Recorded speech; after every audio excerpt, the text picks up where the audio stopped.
Du coup, toi, tu as commencé la direction artistique avec les téléfilms Ouais, avec plein de un peu téléfilms. claqués.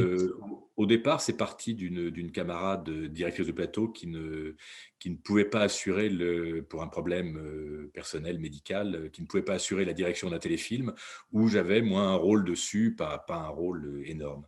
Et donc, je l'ai remplacé au pied levé là-dessus. Et puis comme ça a bien marché, bah, la même société m'a donné plein de téléfilms à diriger dans l'année et demie, les 2 ans qui ont suivi.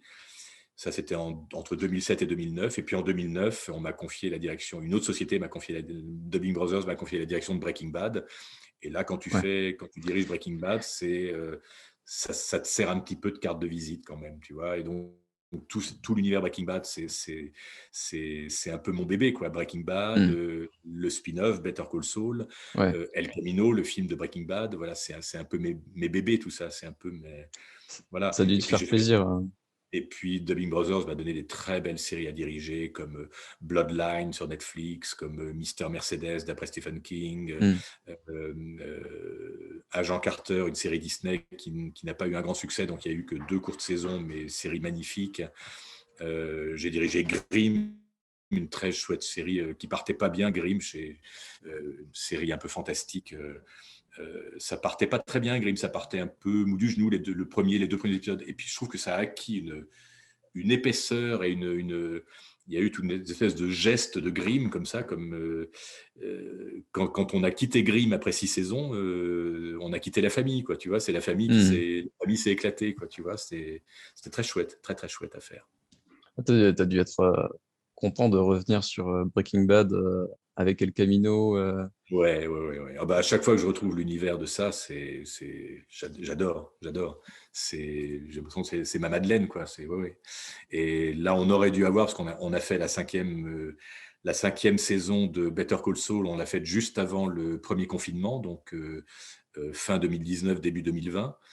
Et puis donc là, bah, j'attends la 6e et dernière saison de Better Call Saul. On aurait dû la voir là en ce moment, et puis en fait, c'est retardé de quasiment un an à cause des conditions sanitaires. Le tournage avait commencé, s'est interrompu, il a repris, mais le temps qu'il tourne et le temps que ce soit qu'il y ait tous les travaux faits, etc. On n'aura pas ça avant l'automne, voire début 2022, quoi. Voilà. Hmm. Et donc, du coup, tu as fini par arriver sur Arrow. Ouais. Euh, je sais plus enfin, comment tu as fini là-dessus, sur ce projet Alors, Arrow, j'étais sur Grimm à l'époque. Et oui, je devais déjà avoir commencé Breaking Bad. Donc, j'étais à la fois Oui. sur Grimm, et comme ça se passait très bien sur Grimm, je devais en être à 2 ou 3 saisons de Grimm. Ça se passait très bien, et je m'entendais très bien avec la grande prêtresse du responsable du doublage chez TF1. Et elle m'a dit, écoute, voilà, on voudrait te donner autre chose à diriger. Et puis bah voilà, puis donc ça a été Arrow. J'ai bien aimé quand j'ai vu le pilote. Je trouvais que le pilote de Arrow était très très bon, quoi. Il y avait un côté gothique très noir, très violent que j'aimais bien, quoi. Ça appelait un chat, j'aimais bien. Je trouve qu'après quelques saisons, c'est parti un peu dans autre chose. Oui. Je, c'est pas à toi que je vais apprendre ça, mais le personnage de Felicity, notamment, m'a passablement énervé au bout d'un moment. Avec elle est devenue très très très chougnoutre, elle m'a un peu énervé. Donc voilà, c'est pour ça qu'à un moment, il y a eu, puis parce que j'étais très occupé par ailleurs, il y a eu une volonté de ma part, et puis ça s'est bien aménagé avec TF1, et voilà, une volonté de ma part de passer en co-direction là-dessus, parce que c'était quand même 22 ou 23 épisodes à Raw par Ouais, saison, donc c'était lourd, c'était très très lourd. ouais, Et, c'est long, hein. et du coup, moi, je me privais de pas mal de choses pour Arrow, donc je voulais continuer à le faire tout en lâchant un peu la bride. Donc ça a été la, la- la proposition que j'ai faite de me mettre en co-direction. C'est passé crème, comme on dit. Voilà. Hmm. Du coup, quand on fait la direction artistique d'une série, et donc effectivement, en plus, assez longue, ça a l'air quand même compliqué. Surtout qu'en plus, ouais, tu fais quand même pas mal de projets, quoi. Ouais. Bah, Donc, oui, c'est compliqué en termes de timing. C'est-à-dire que souvent, quand tu es en direction de plateau, ça te bloque des semaines entières. Donc, ça t'empêche de prendre des plateaux comédiens. Si c'est des plateaux comédiens où tu as des rôles récurrents, il faut aménager des trucs, où tu peux venir à bosser en soirée, ou alors tu fais le comédien le matin et tu te mets en horaire décalé pour les directions, donc tu peux te mettre en après-midi soirée pour les directions. C'est ce qui s'est passé, par exemple, l'an passé, en sortie de confinement. On a eu tellement de travail après le premier confinement où tout s'était arrêté, qu'on a tous bossé matin, midi, soir, on faisait des plans de travail la nuit, etc. Ça a été un peu la folie. Sur Arrow, c'est vrai que ça me bloquait parfois des semaines entières. Et voilà, je me suis toujours débrouillé pour continuer à faire l'acteur, parce que si demain on ne me donne pas à choisir, hein, mais si demain on me donnait à choisir entre la direction de plateau ou le fait de faire acteur, je choisirais plutôt le fait de faire acteur. Je m'amuse. D'abord, je m'amuse plus à faire l'acteur, et puis surtout, c'est moins de prise de tête, parce que quand tu es directeur de plateau, tu es le premier arrivé, tu es le dernier parti, mais il y a toutes les préparations avant, les plans de travail, les castings, les mails, les cascades de mails à répétition pour négocier tel truc, ou pour voilà, tous les trucs de timing et tout. Et donc, tu as tout un travail d'écolier à faire à la maison, tout un travail très scolaire à faire à la maison. Alors que quand tu es acteur, dans le doublage, tu arrives les mains dans les poches, tu repars les mains dans les poches, entre les deux, tu as fait ton taf de comédien, c'est très agréable, quoi. C'est très agréable. Puis tu bosses dans des lieux qui sont plutôt agréables, c'est chauffé, il y a de la moquette, il y a de la clim l'été et tout. Enfin, voilà, c'est plutôt très agréable. On Ouais, veut ça a pas, l'air on va pas à l'usine, quoi. ça a l'air d'être usant au niveau de la préparation. En plus, enfin, comment Ouais, tu ouais, fais pour adapter tous les directeurs de plateau s'accordent à dire que vraiment les prépas sont usantes. Et d'ailleurs, les directeurs de plateau qui travaillent beaucoup, maintenant, c'est passé un petit peu dans les mœurs qu'on prenne un assistant qui s'occupe de la partie logistique, c'est-à-dire les plans de travail, les prises de dispo des comédiens, les convocations, les plans de travail, voilà, donc toute la partie logistique, et que le DA, le directeur artistique, ne s'occupe, comme son nom l'indique, que de la partie artistique, c'est-à-dire la distribution, le fait de faire la distribution et le fait de diriger son plateau. Donc moi, la majeure partie du temps, maintenant, je prends un assistant. Ça fait un peu moins de salaire, mais en revanche, ça fait beaucoup moins de prise de tête. Et, quand tu es en face d'une série comme Arrow, alors pour la saison 1, ça va. Parce que je trouve que l'univers est encore assez simple.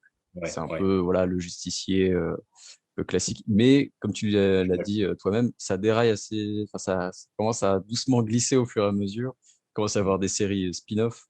Enfin, je sais pas si tu étais pas directeur artistique de Flash, par exemple, ou Non, non, non. Ça m'a été proposé, mais j'ai dit non.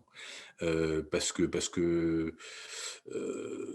voilà, parce que j'avais beaucoup de travail à l'époque et je pouvais pas prendre une série de 22 épisodes en plus, c'était pas possible. du coup, Donc les séries spin-off, Flash, Legends of Tomorrow, Supergirl ouais, aussi. ouais. Ouais. Ça a été confié à différents directeurs de plateau. En revanche, on a beaucoup correspondu, tous les 4 ou tous les 5 directeurs de plateau, on a beaucoup correspondu pour qu'ils ne reprennent pas après coup des comédiens qui avaient fait des rôles importants sur Arrow, pour se dire tiens, je prends tel comédien, donc ne le prenez pas sur Arrow, etc., pour pas que les personnages risquent de se croiser, quoi, évidemment. Ouais, est-ce que vous avez une Bible que vous mettez à jour avec tous les acteurs que vous avez utilisés, tous les Oui, acteurs c'est-à-dire qu'en qui gros, étaient à en l'écran? gros, dès qu'on avait une nouvelle distribution, on se l'envoyait pour que l'autre sache que voilà, j'avais employé tel comédien ou telle comédienne, et que donc, attention, ça risque de revenir, ou attention, le personnage risque d'être dans un spin-off, donc dans un Hmm. crossover, ça. Ouais, il y a les Euh, crossovers aussi. voilà, oui, oui, oui. Et, Pour pas qu'un même comédien en vienne à se répondre à lui-même sur deux personnages différents, quoi. Tu vois. ouais, ouais, Mais ça, c'est arrivé, tu vois, Anne me dit que c'est arrivé avec Namakan, qui double Deagle dans Arrow, et ouais. qui a dû faire un autre personnage dans Black Lightning. dans Black Lightning. Black Ouais. Lightning, et comme il n'y avait pas de correspondance entre Deluxe et Dubbing, Voilà, il n'y avait pas de correspondance entre deux sociétés où ça se faisait, Arrow chez Hmm. Dubbing et Black Lightning chez Deluxe. Donc, manifestement, c'est Namakan qui a doublé les deux persos, quoi. D'accord, ah, c'est un peu dommage, hein, c'est sûr. Parce qu'en Comme ça. plus, c'est des séries à rallonge, euh, qui se croisent tout le temps. C'est vrai qu'il y a des Oui, personnages oui. qui meurent, qui reviennent quelques saisons plus tard. Donc, Ouais. ça doit être compliqué quand même Ah On bah, peut je vais pas te tout dire, retenir, quoi. moi, si tu veux, là où je vais te dire, ma grande satisfaction, moi, sur Arrow, ça a été le fait, d'abord, ça a été la première série de l'univers, après, les autres sont venus après, Mmh. Flash, etc. Et que la demande qui m'avait été faite par TF1 à l'époque, euh, je crois l'avoir respectée. La demande m'avait été faite de ne mettre sur les rôles principaux que des comédiens que TF1 ne connaissait pas, donc forcément des voix moins habituelles, si tu veux. Ouais. Il ne voulait pas entre guillemets, hein, des cadors du doublage, des voix qu'on entend partout, voilà, Adrien Antoine, Bruno Choël, Mike Dara, voilà. Il ne voulait pas reconnaître, il voulait partir vierge sur des nouvelles voix. Mmh. Et, euh, et donc pour beaucoup, pour une grosse partie de ma distrib de Haro, c'est des gens qui faisaient leur série importante pour la première fois. C'est la première fois qu'ils faisaient un rôle principal dans une série. Sylvain Gaès qui fait Oliver, c'était sa première grosse série. Aurore Bonjour qui fait Felicity, c'était sa première grosse série. Namakan qui fait Deagle, c'était sa première grosse série. Sur la maman d'Oliver, j'avais mis Catherine Lehénan, qui est une amie comédienne avec qui j'ai fait beaucoup de théâtre. C'était aussi sa première grosse série. Elle avait fait quelques 35, mais c'était sa première grosse série. Mmh. Voilà. Et à côté de ça, évidemment, je les ai entourés sur les rôles secondaires de gens qui avaient un socle dans le métier. Je pense à Jean-Louis Faure qui a fait un personnage. Je pense à Loïc Coudray qui a fait l'inspecteur, le père de Laurel. Je pense à euh, qui d'autres, enfin voilà, ou des personnages qui sont venus après, doublés par Anne Dolan ou Paolo Domingo, etc. Voilà, mais au départ, le challenge, c'était par rapport à TF1, je vous mets des voix que vous ne connaissez pas. Et donc, sur les essais de Haro, il y a eu des essais sur Oliver, des essais sur Deagle, des essais sur Moira, la mère, des essais sur son mari, que m'a fait Jean-Louis Faure, mais qui disparaît, enfin, qui s'est Mmh. avéré être un tout petit rôle à l'arrivée, qui a disparu très, très vite. Il n'y a pas eu d'essai sur Felicity, parce que Felicity est arrivée au 2e ou 3e ou 4e épisode, je ne sais plus, et donc il n'y a pas eu d'essai. Puis c'était un petit rôle au départ, puis qui est devenu énorme très vite. Il n'y a pas eu d'essai sur Felicity. Mais en tout cas, le challenge, c'était, voilà, par exemple, sur Oliver, les 3 comédiens qui ont passé les essais sur Oliver, j'avais mis 2 comédiens que TF1 ne connaissait pas et un comédien qu'il connaissait. Voilà, comme ça, vous avez le choix. Il y en a 2 que vous ne connaissez pas, un que vous connaissez si vous avez envie de vous rassurer quant à la qualité Ouais. du rendu. Et, voilà. Et ils ont choisi à l'unanimité, ça a été Sylvain qui a été choisi, et je comprends ô combien pourquoi, parce qu'il est formidable, il a une vraie voix de héros, quoi. Et puis de héros sombres, voilà, et TF1 était vraiment ravi des propositions. Namakan, pareil, ils ne le connaissaient pas, ils ont été ravis de la proposition. Felicity, quand j'ai casté Aurore, quand on a casté avec Anne, on a casté Aurore Bonjour dessus, ils étaient ravis du résultat, et je trouve que Aurore l'a habité de façon formidable. Elle l'a arrangé, même, je trouve, la comédienne qui est pas, voilà, un peu Oui. maladroite comme elle. Je trouve qu'Aurore l'a vachement arrangé. Enfin, voilà, donc je pense qu'on a fait du bon boulot. Ouais. Je pense qu'on a fait du bon boulot. Puis à côté de ça, on a eu des beaux méchants. Je pense à Eric Herson-Macquarel qui m'a fait le grand méchant sur sa montagne avec son sabre, celui qui transperce Oliver qui tombe de la montagne. Enfin, Mmh. Ra's al Ghul, Razal voilà, Ghul, oui. je cherchais le nom. Voilà, il y a eu des beaux personnages comme ça qui sont passés. Oui. Mais je trouve que quand la série est devenue un petit peu les feux de l'amour chez les super-héros, c'était, voilà, le côté chounou, le côté géniard de Felicity m'a un petit peu énervé au bout d'un Mmh. moment, quoi. Oui, Voilà. Moi, j'aimais bien quand Oliver, il avait le droit de tuer, quoi. Il avait son permis 007, quoi, tu vois. Au bout d'un moment, il l'avait plus, c'était devenu chiant, quoi, un peu. c'est que l'esprit un peu sombre s'en va assez rapidement. Je veux dire la saison 2. Après la saison 2, c'est un peu fini pour Ouais, ouais, moi. ouais, c'est C'est ça, là que c'est ça, j'ai un peu c'est ça. arrêté de suivre la Ouais, série, ouais, alors que ouais. voilà, c'est d'ici quoi. Oui, et puis dans la Euh, saison 2, il y a encore Deathstroke, etc., qui sont, c'est ouais, des beaux personnages, puis qui font vraiment partie de la mythologie de la série. Donc voilà, c'est des beaux personnages, mais je trouve qu'il y a un moment, c'est un peu parti en sucette quand même. ouais, Oui, non, Anne me dit qu'il y avait Prometheus, qui était le méchant Prometheus, c'était pas ouais. mal du tout. C'était en saison Euh, 4 c'est un peu plus loin ça. Ouais. ou 5, je sais plus. 5, saison 5, ouais. Oui, Prometheus, Quand c'était un beau méchant, Prometheus, ouais. quand tu fais pas d'essai, comment tu choisis les acteurs que tu vas prendre? C'est super subjectif. C'est des gens que tu connais, que tu as déjà vu? Est-ce que tu essayes Oui, de chercher des gens forcément. que tu connais du théâtre, par exemple? Alors, forcément, ou des gens avec qui j'ai travaillé, ou dont j'ai entendu parler, ou dont on m'a dit le plus grand bien, ou voilà. La plupart du temps, maintenant, j'ai travaillé avec quasiment tout le métier, donc voilà. Euh, je ne sais pas comment te dire, il y a des évidences. Il y a tout à coup, tiens, tel personnage, ce sera un tel ou ce sera une telle, ça ne peut pas être quelqu'un d'autre. Une Hmm. espèce d'évidence. Ça peut être une évidence vocale, ça peut être une évidence rythmique, ça peut être une évidence dans le tempérament, euh, ça peut être une forme de maxillaire. Quand tu parles d'un maxillaire, oh, nom de Dieu, ça me rappelle tel comédien. Voilà, ça se passe comme ça. Et puis parfois, tu n'as aucune idée et tu cherches, tu cherches. Moi, des fois, je déroule mon carnet d'adresses, mon listing d'adresses en me disant, Ouais. il y a un nom qui va me sauter à la gueule, tu vois. Voilà, il n'y a pas de recette. Euh, le, le- je me souviens, par exemple, d'un personnage que je ne savais pas comment caster, mais pas du tout. Je revoyais le film, je revoyais. Je n'avais aucune idée de comment caster le personnage en question, ni vocalement, ni physiquement, rien, rien, il n'y avait rien. Ça ne me faisait penser à personne. Et j'ai cherché pendant plusieurs jours. Et à un moment, je revois le film. Et j'allais, si tu veux, quand je revoyais le film, j'allais de scène en scène de ce personnage-là, si tu veux, pour regarder sur les scènes une chose qui allait me donner un signe pour caster le personnage en question. Hmm. Et à un moment, je revois le film dans la continuité, et il y avait à un moment un plan muet, totalement muet, ce qui fait que je n'avais pas revu la scène en question, où on voyait le personnage de dos, de loin, sur une plage, face à la mer. Et la caméra était 40 mètres derrière, et filmait le comédien de dos sur une plage. Et là, ce plan-là m'a dit, nom de Dieu, c'est pour tel comédien. Donc tu vois, c'est complètement... C'est marrant quand même. il faut se laisser... faut se laisser traverser. J'ai Faut la bien chance connaître. de, j'ai la chance de vivre avec quelqu'un qui a une oreille extrêmement musicale.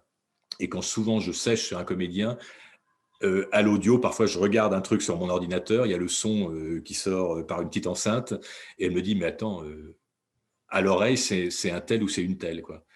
Parce qu'elle a une oreille super musicale, l'autre là-bas, et C'est c'est très impressionnant, quoi. pratique. C'est impressionnant de Ouais, pouvoir reconnaître, de reconnaître tel comédien juste à la ouais, ouais. voix, de se dire ça me fait penser à telle voix, telle voix.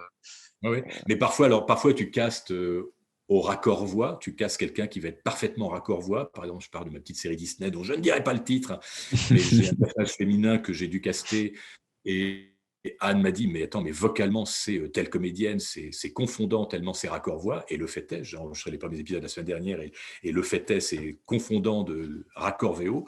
Mon rôle principal, qui est un rôle ultra bavard, le mec en VO qui a tourné, il a une voix totalement improbable, un peu pété, je sais pas comment dire, il a une voix totalement improbable. J'ai trouvé personne de raccord voix, donc j'ai mis sur les essais 3 comédiens. Aucun des 3 n'était raccord voix. Donc j'ai casté au tempérament du personnage, à Hmm. l'humour et au tempérament du personnage. Voilà. Et je suis ravi du choix qui a été fait, c'est parfait. Je te dirai pas qui parce que j'ai pas le droit, mais le choix qui a été fait est impeccable. Mais les 3 comédiens, aucun des 3 comédiens qui a passé les essais sur le rôle principal n'était raccord voix. Les 3 m'ont fait une proposition qui était parfaitement cohérente, mais aucun des 3 n'était raccord voix avec son comédien. Hmm. Voilà, pas du tout. Des fois, Voilà. Et ça marche bien. ils ont pris chez Disney, je pense, la voix qui collait le mieux, voilà, la bonne voix pour le bon personnage. Est-ce Voilà. que Disney ou Warner euh, veulent valider ton choix ou est-ce qu'ils te laissent faire comme tu le sens? Oui, oui, la plupart du temps, ils valident les choix. Hmm. Et même là, les essais que j'ai fait passer pour Disney, tu fais des propositions des 3 noms de comédiens que tu vas mettre par rôle, sur un même rôle. Et ils se réservent la possibilité de dire un tel nom, on préfère pas. Ça peut être tout simplement parce que la personne en question a fait une série Disney en rôle important, très tôt auparavant, donc ils ne veulent pas qu'il y ait, s'ils diffusent sur la plateforme Disney, par exemple, comme tu vales d'une série à l'autre, ils veulent pas que ce soit toujours le même comédien qui fasse tous les rôles principaux, tu vois, ça finira par se voir pour la même plateforme Disney. Donc voilà, donc ils se réservent le droit de valider les noms.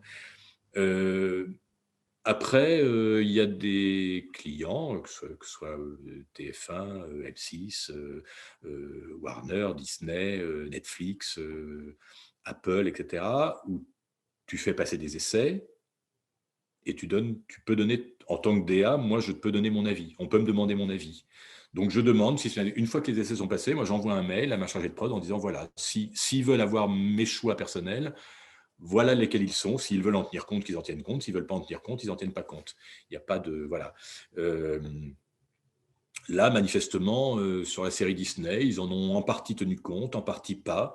Et puis, si ça se trouve, même je pense qu'ils n'en ont pas tenu compte parce que mes essais, ils sont partis aux États-Unis et que le mail que j'ai envoyé, à mon avis, n'est même pas parvenu aux États-Unis. Donc, à mon avis, il y a eu des coïncidences entre mes choix personnels et les choix faits par Disney. Voilà, je suis très content des choix qui ont été faits.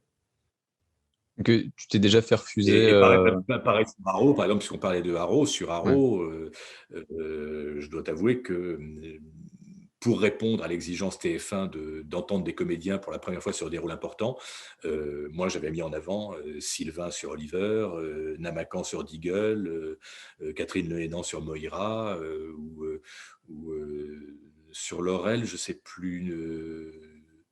Laurel, je sais que le choix d'Anne Tilloy sur Laurel, ça correspondait à une demande de TF1 qui m'avait dit « Tiens, on aimerait bien avoir Anne Tilloy sur les essais ». C'est vrai que comme je ne connaissais pas Anne, en tout cas, on n'avait jamais travaillé ensemble, je n'avais pas pensé à la mettre sur les essais comme on n'avait jamais travaillé ensemble. Et donc, j'ai mis Anne sur les essais, elle a été validée et c'était très bien comme ça. Voilà. Mais voilà, non, on peut te demander ton avis et ils en font ce qu'ils veulent. Voilà. D'accord. Mais en principe, pardon, Oui. il y avait une ancienne école qui disait, et ça, il faut surtout éviter de faire la chose, il y avait parfois un DA, quand il castait 3 comédiens sur un même rôle, par exemple, quand il voulait à tout prix avoir un certain comédien sur le rôle, il mettait ce comédien sur les essais avec à côté 2 comédiens qu'il jugeait, lui, ne pas pouvoir faire le rôle du tout, qu'il jugeait pas bon. Voilà. Et en fait, c'était très souvent l'un des 2 comédiens qu'il jugeait pas bon qui était choisi, qui était validé après. Donc, en fait, le DA se retrouvait dans la merde parce qu'il se retrouvait à bosser avec quelqu'un avec qui il n'avait pas envie de bosser. Donc ça, c'est pas bien. Donc, moi, je m'acharne maintenant à mettre sur tous mes essais, je m'acharne à mettre que des gens dans lesquels je crois profondément, dont je crois profondément qu'ils peuvent assurer le rôle. Voilà. Ça, c'est la condition sine qua non. C'est déjà arrivé que tu choisisses des acteurs, que tu demandes à des acteurs qui n'avaient jamais fait de doublage, par exemple que tu avais rencontré au théâtre, de leur demander qu'ils aient accepté de faire du doublage pour la première fois pour toi, justement pour Arrow, et qu'au final, ça leur va pas du tout. Alors, Si tu as dû recaster quelqu'un. il m'arrive d'engager des gens qui n'ont jamais fait de doublage parce que j'ai cru détecter un tempérament, une énergie, un truc, un grain de voix, etc., qui m'intéresse. Donc, il m'arrive d'engager ces personnes-là. Ce sera jamais sur des rôles au début. Ce sera jamais sur des rôles énormes. Oui, j'imagine bien. Parce que tu sais pas du tout comment la personne va réagir. Donc, ce sera d'abord soit sur des séances de petits rôles ambiance où il n'y a pas énormément d'enjeux, où tu sais très bien que tu pourras te retourner sur quelqu'un d'autre si par hasard ça ne convient pas du tout à la personne, soit c'est sur des rôles de 10, 15, 20 lignes, et tu prévois un peu plus de temps qu'avec quelqu'un d'autre au cas où il y aurait du travail, quoi, tu vois. Tu prévois plus de temps qu'avec un cadre du doublage qui va t'emballer 20 lignes en un quart d'heure, quoi, tu vois. Tu as déjà dû recaster un personnage? Très rarement. Très, très rarement. Oui, ça m'est arrivé 1 ou 2 fois. Ça m'est arrivé 1 ou 2 fois parce que oui, il y avait erreur sur la marchandise. Oui. C'est affreux ce que je dis, hein, parce que le comédien n'est pas une marchandise, mais là, en l'occurrence, un jour, j'avais besoin d'un accent espagnol, un authentique accent espagnol, et j'ai engagé quelqu'un qui, de toute évidence, n'était pas fait pour ça, quoi. Alors, c'était un petit rôle, sauf qu'en face de lui, la personne qui lui donnait la réplique, c'était José Lucioni, donc la voix de Al Pacino, etc. Et donc, les qualités d'acteur de José, Ouais. l'authenticité de José d'un côté et la maladresse de l'autre en face, ça passait pas du tout, quoi. Je pouvais pas cautionner ça, quoi. Donc j'ai refait le rôle faisait 7, 8, 7, 10 lignes à tout casser, donc voilà, c'était pas. Mais j'ai demandé à la société à refaire le rôle avec un autre comédien parce que là c'était pas possible du tout, quoi. Ça passait pas du tout. Il y avait pas de jeu. La personne n'était pas faite pour le doublage, quoi. C'est clair. Voilà. Les accents dans le doublage, c'est quand même assez, pas problématique, mais compliqué, quoi. Parce que c'est vrai que Ouais. souvent, dans la VO, il va y avoir des accents qui auront disparu dans la VF. Souvent, c'est des accents qui ne sont pas, le français n'a pas forcément l'oreille pour l'entendre, l'accent britannique ou américain, l'accent texan, ce genre de truc. Est-ce que tu essayes quand même de, comment dire, trouver des habitudes des mimiques dans les voix pour compenser le, l'absence Euh, d'accent? Disons que, alors, bon, moi j'ai été à l'école de TF1, donc TF1, en principe, ne veut pas d'accent. D'accord. Euh, Tout le monde parler Île-de-France. Bon, Ah. euh, voilà. Sauf quand c'est essentiel à l'intrigue et au déroulé du scénario. Par exemple, dans Arrow, j'ai le rôle de, comment il s'appelait, le russe de Jean-Baptiste, je ne sais plus comment il s'appelait son personnage. Kniaziev, Ouais. voilà, Anatoly Kniazev. C'est essentiel chez Anatoly, chez Kniazev, de lui garder une couleur russe parce qu'il y a les épisodes qui vont se passer en Russie et que là, pour communiquer avec les autres, etc., fallait, voilà. Et donc, on a gardé un accent chez lui que le comédien a dosé, mais c'est vrai que c'est plutôt inhabituel chez TF1. Chez d'autres, quand on travaille pour Netflix, pour Apple, pour Disney, etc., il y a aucun problème. On préserve les accents. Euh,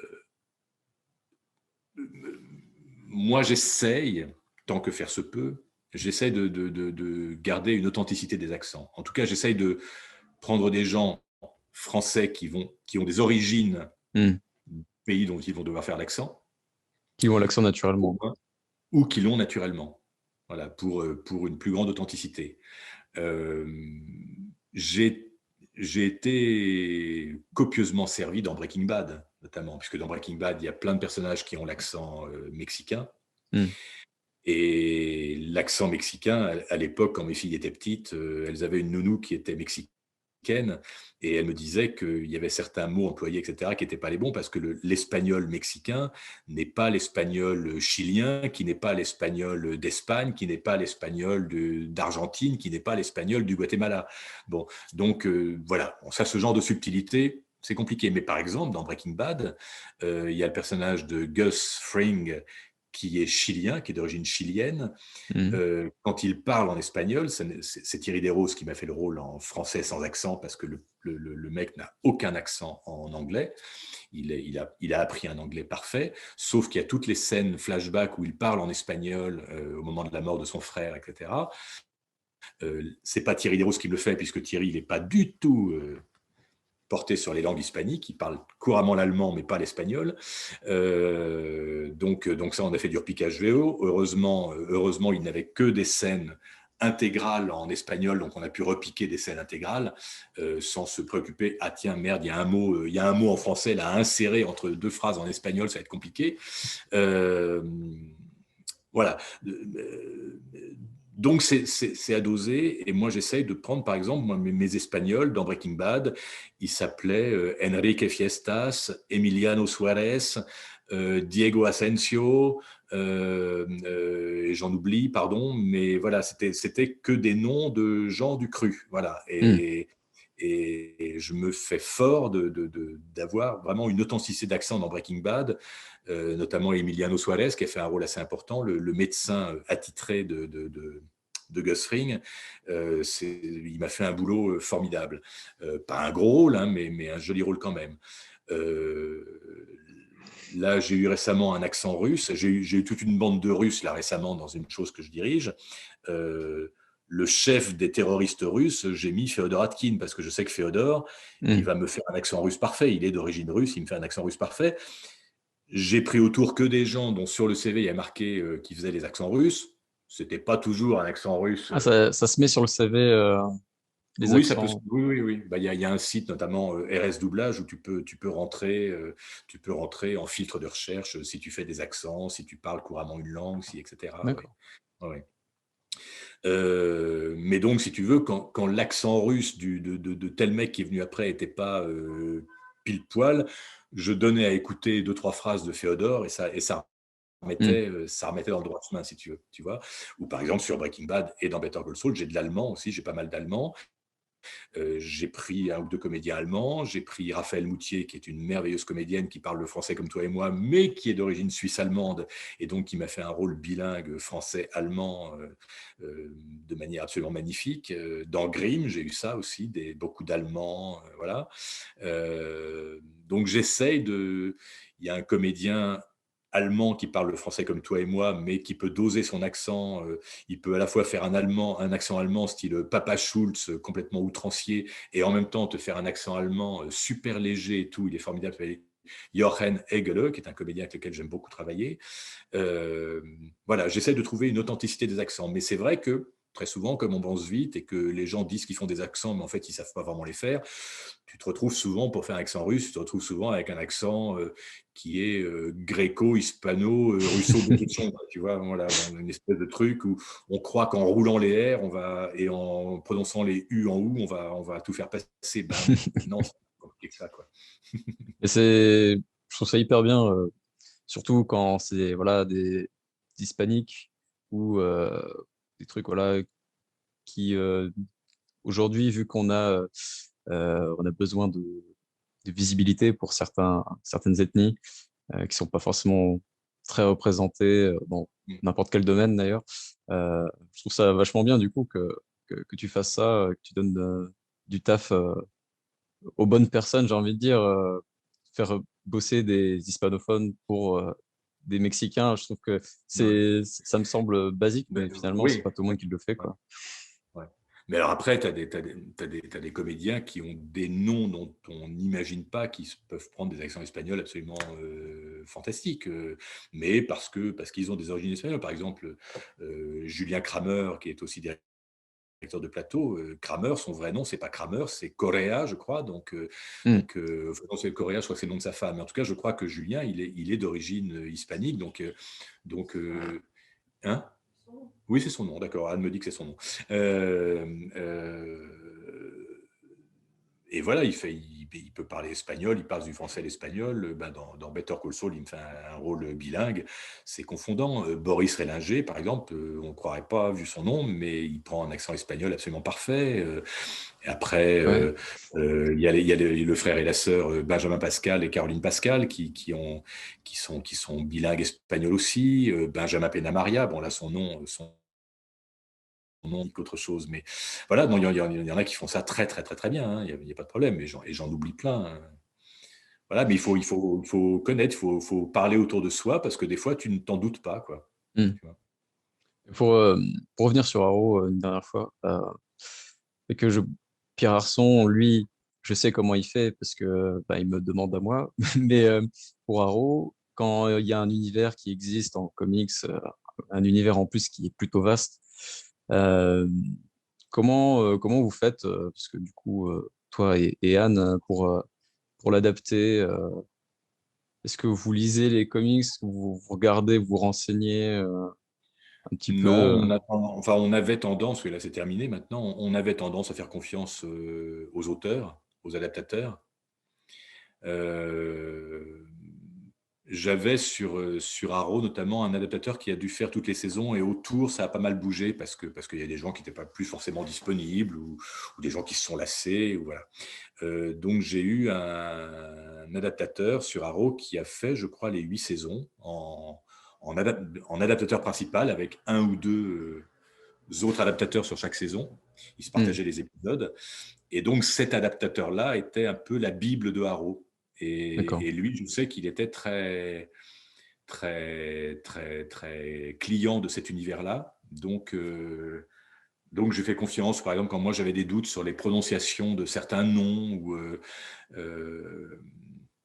voilà, donc je lui passais un petit coup de fil, puis je lui demandais comment on prononce tel nom. Ou par exemple, il y avait eu un moment, on avait eu un auteur, par exemple, qui ne s'était pas du tout renseigné et qui m'avait francisé absolument tous les surnoms. Donc, c'était plus Black Canary, c'était le Canari Noir, quoi, tu vois. Donc là, j'ai dit, ah non, là, ça ne va pas être possible. On a toujours dit Black Canary, on va rester sur Black Canary. Voilà, donc c'est important tout ça parce qu'évidemment, ça crée une continuité sur l'ensemble. C'est comme les tutoiements, vouvoiements. Une fois que tu as fait se tutoyer deux personnages, tu ne peux pas les faire se vouvoyer sur l'épisode d'après, Ouais. forcément. Ou alors c'est un flashback. Mais donc, il y a des bibles par rapport à ça. Et moi, j'ai tendance à faire confiance aux auteurs pour être respectueux de la Bible de chaque série. Par exemple, sur Breaking Bad, pardon, je reviens beaucoup à Breaking Bad parce que c'est mon bébé. C'est très bien. Sur Breaking Bad, j'ai eu une auteure au début qui nous servait de Bible parce qu'elle avait carrément acquis l'encyclopédie qui donnait en anglais et en français le slang, l'argot d'usage dans le trafic de drogue à la frontière entre le Mexique et le Nouveau-Mexique. D'accord. Il y a des tas de noms de code par rapport à la méthamphétamine, etc., que les dealers utilisent et qui sont connus par la DEA et le FBI, etc. Voilà. Et donc, il y a une encyclopédie qui dit, voilà, tel mot en anglais, tel mot de slang anglais devient tel mot de slang en français. Et voilà, c'est un dictionnaire bilingue de slang dans le milieu de la drogue et de toutes les infractions. Elle avait acquis ce dictionnaire. Et donc, je faisais une confiance aveugle. Moi, je n'allais pas prétendre en savoir plus qu'elle qui avait son encyclopédie sous les yeux, quoi. Ah bah, c'est intéressant, hein, ce genre de bouquin. Ouais, Je ouais, sais ouais. pas pourquoi Par exemple, quelqu'un a écrit par ça, mais exemple, je dis c'est. une connerie, hein, mais juste un tout petit détail. Par exemple, on ne dit pas. J'avais des auteurs au début qui m'écrivaient les cristaux de méthamphétamine dans Breaking Bad. Non, Ouais, les cristaux de méthamphétamine, ça n'existe pas. C'est toujours au singulier, c'est toujours le cristal de méthamphétamine ou le cristal de meth. Voilà. d'accord. C'est vrai que c'est des trucs le spectateur, il se rend pas forcément compte de cette Bien sûr, recherche, mais c'est vrai que mais en même temps, ça peut c'est créer une intéressant. authenticité, tu vois, voilà, ouais, ouais, ouais. Ouais, ça crée, ouais, enfin, on y croit un peu plus, quoi. C'est vrai que s'il y a un peu d'argot en plus, ça fait plaisir. Ouais, ouais. Euh, je vais arrêter avec Caro pour venir quand même sur un truc, un autre truc important qui est quand même la raison pour laquelle j'avais demandé à te contacter, puisque c'est quelque chose que tu as fait, enfin, qui est sorti récemment, ou que tu as Mhm. fait plus ou moins récemment, le livre audio Sandman, que tu as fait Ouais. pour Audible, où tu es le narrateur. Euh, alors, le livre audio, est-ce que c'est un truc que tu avais déjà fait avant Non, celui-ci? non, c'était ma première fois. C'était mon dépucelage en livre audio. Et voilà, on se fait dépuceler à tout âge, ma foi. C'était ma première fois et il y en a eu d'autres depuis, mais du livre audio D'accord. beaucoup plus habituel, c'est-à-dire du livre audio où je suis seul narrateur et où tu fais tous les personnages et voilà, et Hmm. c'est tel livre lu par Guillaume Orsat comme Game of Thrones lu par Bernard Métro ou tel livre lu par telle comédienne, voilà. Donc j'ai fait des livres en solo depuis. La particularité de Sandman, c'est que au départ, c'est une BD. Hmm. Donc, il faut rendre compte par la narration de l'univers visuel. Euh, et c'était plus à la rigueur du feuilleton audio, du feuilleton radiophonique, plus que du livre audio, à la rigueur. Moi, je le considérais plus comme un feuilleton radiophonique que comme du livre audio. Je Ouais. faisais le narrateur, mais il y avait 70 comédiens autour qui sont venus travailler pour faire... il y avait un comédien sur le rôle du maître, etc. Mais puis il y a des comédiens qui sont venus faire plusieurs rôles sur la durée. Ça pouvait se concevoir de prendre un même comédien pour faire plusieurs rôles. Enfin, voilà. Et moi, j'ai donc fait le narrateur. Ça a été un gros taf. J'ai fait ça en septembre dernier, je crois, septembre-octobre. Ça a été un gros taf. J'ai adoré faire ça. Vraiment, j'ai adoré faire ça. Et puis en plus, alors je ne connaissais pas Neil Gaiman et son Sandman, mais Ouais. j'ai regardé un peu toutes les BD et tout, c'est magnifique, c'est absolument Ah, c'est... somptueux. Et je trouve que l'univers sonore qu'ils ont créé pour le livre audio est magnifique en termes de musique, de bruitage, etc. Tu es en immersion totale, c'est un très très beau boulot. Et en plus, la narration donc, dans le livre audio en anglais, c'est Neil Gaiman lui-même qui le fait. Neil Gaiman, donc, il Hmm. a fait sa BD dans les années, fin des années 80, je crois, début des années 90. Et donc maintenant, c'est un monsieur qui est pas tout jeune, qui est même plutôt âgé. Et il a une voix assez âgée. Et en même temps, il a une voix très, très perchée, comme ça, très, très douce, très, un peu chantante, comme ça. Et j'ai essayé de rentrer là-dedans. Et ça a été un pied de comédien absolu, quoi. Voilà. Et puis je connaissais pas ce monsieur Neil Gaiman. Et ben, je le connais toujours pas, mais je sais ce qu'il écrit et Ah, ce qu'il dessine, et c'est magnifique. Ouais. c'est pas lui qui dessine, mais Oui, oui, oui. c'est un auteur, ouais. C'est un des Sandman, grands. Oh, pour les comics, c'est un des meilleurs trucs. Enfin, c'est considéré comme un des meilleurs comics, surtout chez ouais. DC, quoi, dans le Ouais. label Vertigo, qui est là où il y a les histoires matures, un peu soit horrifiques, soit enfin, Mhm. un peu loin des super-héros classiques, quoi. Donc Ouais. Sandman, c'est un monstre à adapter. Et c'est vrai que la production est hyper qualitative pour du livre audio. C'est vrai que d'habitude, c'est juste un acteur qui lit Oui, le ouais. livre. Là, il y a, ouais, c'est de la, enfin, ils appellent ça plutôt du podcast de fiction en anglais, parce que j'ai l'impression que, enfin, ils ont C'est annoncé ça, d'autres, c'est ça. C'est plus lors du podcast, de la dramatique radiophonique. Ouais, ouais, ouais. ouais, Moi, j'avais fait il y a pas longtemps, avant de faire du doublage, j'avais fait quelques dramatiques radio à la maison de la radio, et ça, hmm, pour France Culture notamment, et ça s'apparentait plus à ça, ouais. Ouais. ouais. Bah, j'ai l'impression que ça se fait de plus en plus. Il y a DC qui a annoncé Oui, d'autres projets comme ça. et je Euh, crois du- qu'il y a une vraie clientèle pour ça en plus. Il y a beaucoup de gens qui écoutent en deux, ou qui n'ont plus forcément le temps de lire, ou qui n'ont plus forcément le soir après le boulot, les gens, ils n'ont plus forcément les yeux en face des trous, tout ça. Donc c'est vrai que l'audio, tu te mets en immersion, et puis voilà, ou des gens qui voyagent beaucoup en voiture, par exemple, c'est super parce hmm. que du coup, ça leur permet d'écouter en voiture des choses qu'ils n'ont pas le temps de lire, parce que lire en voiture, c'est un peu compliqué quand tu conduis. Voilà. Mais c'est super, c'est chouette. C'est chouette. Toi, Moi, j'en toi, ai jamais écouté, hein. Personnellement, j'en ai jamais écouté. J'écoute de temps en temps des extraits pour voir un peu ce qui a été fait et tout, mais je me suis jamais balancé comme ça dans un bouquin en tant qu'auditeur. Voilà. Et depuis, j'en ai fait 3 ou 4, je crois. J'ai fait un livre qui était moitié romancé, moitié de la philo. Gros morceau. J'ai d'accord. fait un petit roman de 160 pages qui était sympa à faire, mais ça c'est très très vite fait. Et puis là, il y a quelques jours, j'ai terminé un gros roman de science-fiction qui s'appelle Alien Earth, d'une femme autrice qui s'appelle Robin Hobb et qui a fait un super bouquin. Et ça a été 800 pages et j'ai fait un gros taf là-dessus, c'était très agréable. Mais Sandman, ça a été la première fois et vraiment, il y a des Ça t'a plu, dépucelages quoi. qui se passent pas bien, mais celui-là, c'est bien passé. Ouais. Bah, ça a l'air, en tout cas, de t'avoir plu, ouais, pour que tu Ouais, ouais, recommences. beaucoup.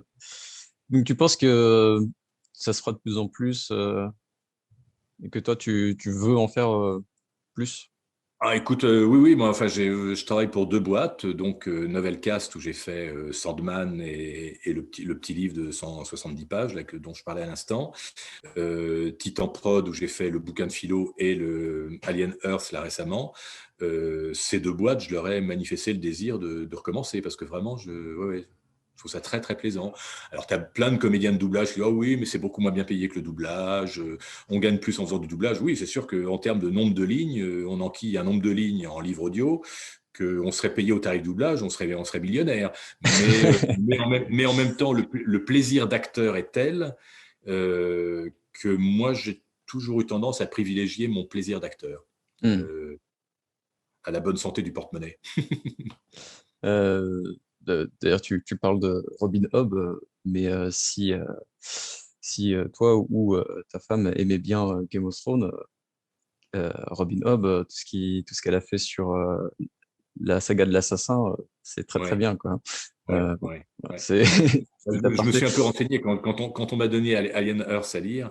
Je me suis Hmm. un peu renseigné sur la bonne foi. Je me suis dit: ah tiens, il y a d'autres choses que j'ai envie de lire là, ouais, ouais. Ah ouais, Et ouais. je veux dire que là, ce que j'ai lu, c'est vraiment de la science-fiction pure. Ça se passe l'an 32 892, mais c'est vachement bien. C'est vachement bien. Du coup, Sandman, quand tu es arrivé dessus, alors je sais pas trop qui t'a proposé ça, comment. C'est le directeur de plateau. Il y avait une direction de plateau, donc c'est un monsieur qui s'appelle Hubert Drac, qui est aussi comédien, qui a dirigé ça.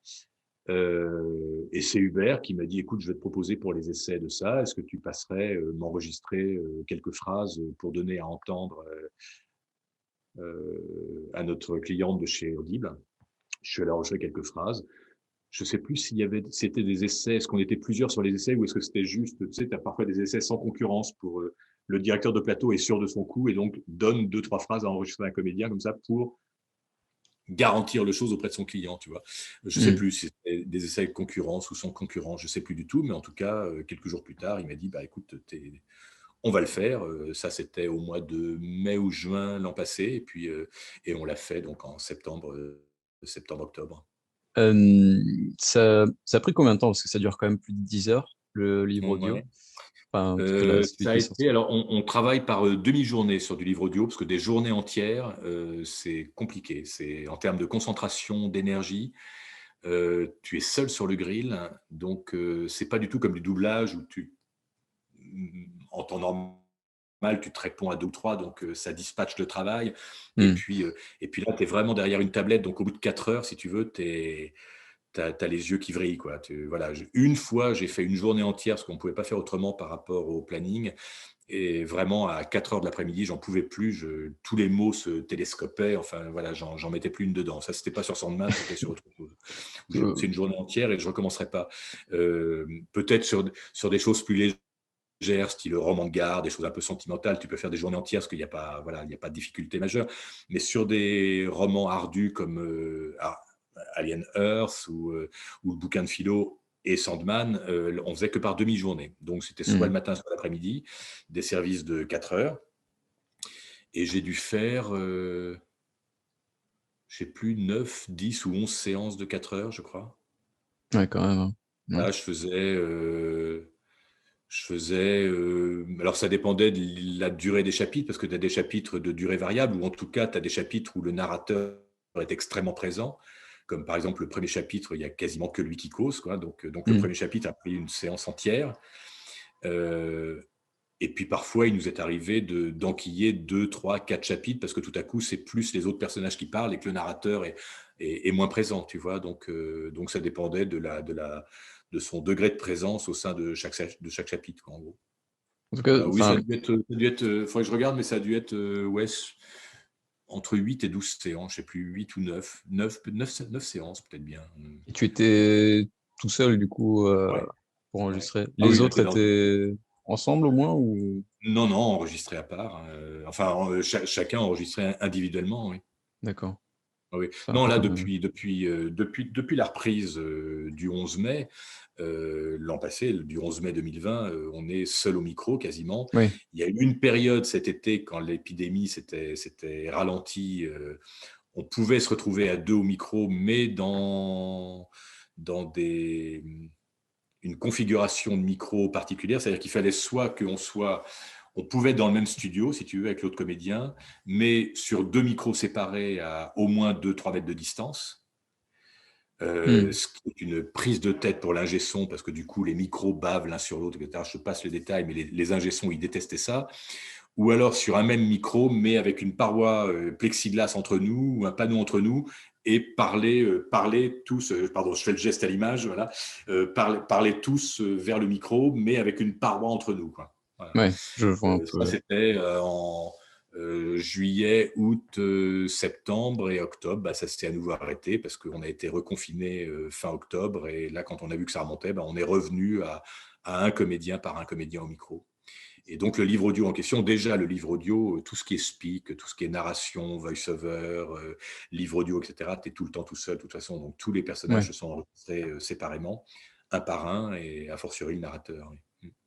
Et ça doit être, enfin, je trouve l'exercice quand même a l'air compliqué, pouvoir captiver en tant que narrateur dans un univers en plus aussi particulier que celui de Sandman. Alors au niveau des termes, à la limite, je trouve que ça va, surtout avec les traductions qui sont plutôt bien faites. Euh, Mais du coup, pour t'aider, est-ce que tu avais des dessins, des images pour te représenter un petit Non, peu l'univers dans non, lequel tu mettais? j'avais un peu feuilleté la BD avant pour voir un peu l'univers sonore que ça allait être. J'ai vu tout de suite que c'était un univers assez sombre. Hmm.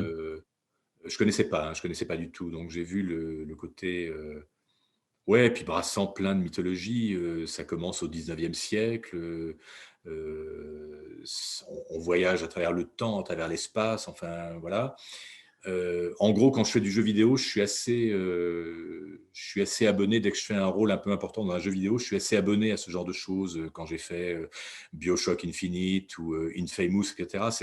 C'est assez habituel pour moi d'évoluer comme ça dans des univers un peu badass, tu vois, un peu Hmm. sombre. Donc ça, j'étais pas trop dépaysé par ça. Et puis après, j'avais l'audio, moi, dans l'oreille. J'avais Neil Gaiman dans l'oreille. J'avais comme toi un casque. On me donnait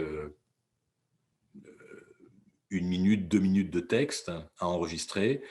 Et donc, on me faisait écouter la VO sur 7 minutes de texte. Donc, j'avais tous les bruitages, etc., pour me repérer.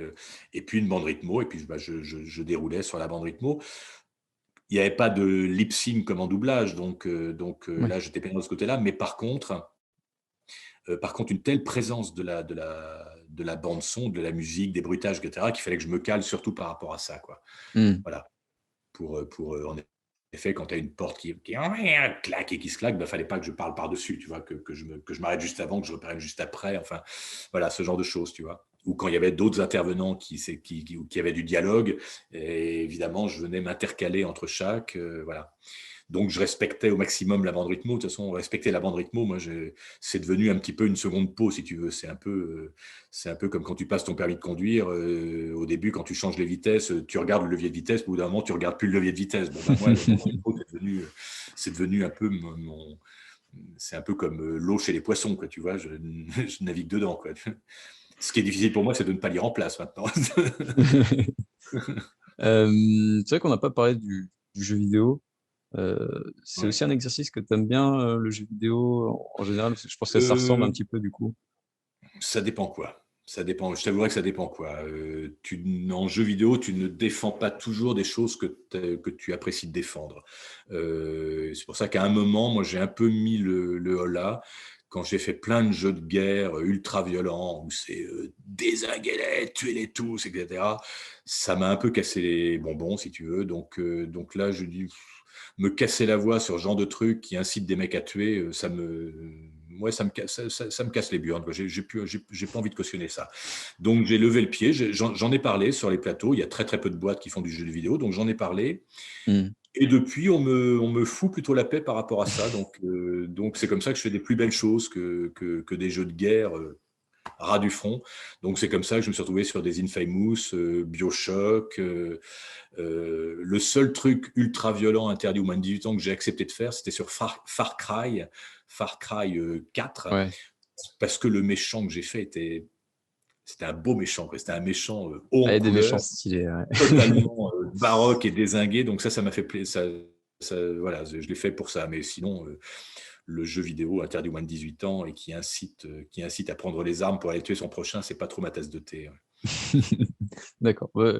Après, je pense que ça ressemble un petit peu au. Enfin, j'imagine que ça ressemble un petit peu au livre audio par rapport aux conditions d'enregistrement. Non, c'est pire. C'est pire parce que le livre audio, tu as une continuité. Tu suis. Si tu es seul dans un livre audio, tu vas lire le début, le milieu, la fin. Tu vas avoir une continuité. Sandman, on a commencé par le premier chapitre, on est arrivé au dernier chapitre Hmm. dans la continuité. Et j'ai enregistré tout dans l'ordre. Donc j'avais une forme de continuité, même s'il me manquait plein de parties dialoguées, puisque j'entendais pas les petits camarades. On a enregistré dans l'ordre. Le jeu vidéo, alors qu'ils ont des budgets ils ont des budgets de blockbuster, on enregistre encore des fichiers où tu n'as pas forcément la réplique du petit camarade. Donc tu réponds à des choses que tu ne sais pas à quoi tu réponds. Maintenant, un peu plus. Maintenant, on commence à t'afficher sur l'écran les répliques du petit camarade avant pour que tu saches à quelle question tu réponds ou à qui tu poses telle question pour savoir à qui tu parles, comment tu dois poser la question, etc. Mais il y a eu un moment, ça n'était que des fichiers. Donc, tu avais l'audio dans l'anglais, une forme d'onde en face de toi, et puis tu copiais l'anglais, tu faisais karaoké par rapport à l'anglais. Hmm. Sincèrement, enfin, je peux le dire parce que les gens qui dirigent le jeu vidéo et avec qui je fais du jeu vidéo savent que je le pense. Donc voilà, c'est pas un exercice qui est extrêmement agréable. D'accord. Voilà, ça s'arrange, ça va de mieux en mieux, mais c'est pas encore tout à fait ça. Voilà. Et là, Hmm. je trouve pour le coup que par rapport au travail que ça demande et par rapport au budget qui sont les leurs sur du jeu vidéo et par rapport à la clientèle que ça touche, je trouve ça vraiment qu'il faudrait renégocier très sérieusement les salaires du jeu vidéo parce que je trouve que c'est un peu du foutage de gueule sur la majeure partie des produits. C'est Voilà. pas Alors, genre différent, genre c'est pas payé à la ligne, mais à l'heure ou un truc comme ça. non, non, non. Oui, grosso modo, c'est un truc payé à l'heure, mais tu découvres que 2 heures dans une boîte va pas être payé pareil que 2 heures dans une autre boîte. Et D'accord. ça, c'est pas normal. On devrait avoir, comme en doublage, comme en documentaire, une convention collective qui assoit un peu des salaires et des salaires décents, parce que le jeu vidéo, ça brasse des millions, quoi. Ça brasse autant de millions que le cinéma, parfois, que des blockbusters cinéma. Et les diffuseurs jeux vidéo ne veulent pas se foutre dans la tête, enfin, que le travail de comédien, c'est un vrai métier et que les voix dans le jeu vidéo, ça y fait beaucoup. Le succès d'un jeu vidéo dépend beaucoup des voix anglaises d'un côté quand tu regardes en VO ou des voix françaises quand tu joues en français. Je trouve ça fou que ça leur. Voilà, c'est notre combat des prochaines années. Bon, moi, je suis assez investi dans les grilles salariales, dans le respect de la convention collective, etc. Et je trouve que Hmm. dans la convention collective voix, il y a tout ce qui concerne le doublage, le documentaire, donc narration voice-over, les chansons, quand tu as des chansons à chanter, notamment dans du Disney, etc., mais aussi des chansons quand tu fais d'autres dessins animés ou quand tu as des chansons dans, je sais pas, je pense à Mary Poppins, par exemple, le dernier film de Mary Poppins où il y a eu toutes les chansons, etc. Ça rentre dans la grille tarifaire. Il y a les tarifications dans la convention collective des directeurs artistiques. Directeurs artistiques, quand tu diriges un truc pour du cinéma, tu es payé pas la même chose que pour de la télévision, pour de la série, etc. Donc voilà, tu as des grilles tarifaires par rapport à ça, mais tu n'as pas de grille tarifaire pour le jeu vidéo. Et ça, je trouve ça pas normal. Hmm. Je trouve ça pas D'accord. normal parce que ça autorise des gens à te proposer un tarif que tu vas dire bah non par rapport au travail demandé c'est payé en dessous, et comme il y aura toujours des comédiens qui vont accepter moins cher que toi, bah ça crée de la concurrence déloyale entre nous, et c'est pas bien, c'est pas bien. Voilà, donc ça autorise certaines dérives, si tu veux. Euh, voilà, on va prendre des gens qui vont être un peu moins bons, mais qui seront moins chers. Donc, voilà, Ouais. c'est pas bien. Il y a ça aussi, quelquefois, avec l'animation. Enfin, j'ai un exemple qui me vient en tête, c'est la série animée de DC, encore une fois, Ouais, Harley Quinn, où ils ont ouais, pris Dorothée Pousseau, évidemment, ouais, pour le rôle principal. Mais tout le reste, ils ont pris des doubleurs belges, ouais, ouais. euh, parce qu'apparemment, ça coûte moins cher là-bas. Ouais. On fait des économies. Euh, là, Oui, ça se fait, mais ça se fait pas seulement sur du dessin animé, hein, ça se fait sur du live aussi. hmm, Moi, un jour, j'ai été appelé parce que je double régulièrement un comédien qui s'appelle Peter Gallagher, que j'aime bien, que je double depuis des années. Je suis pas seul à le faire.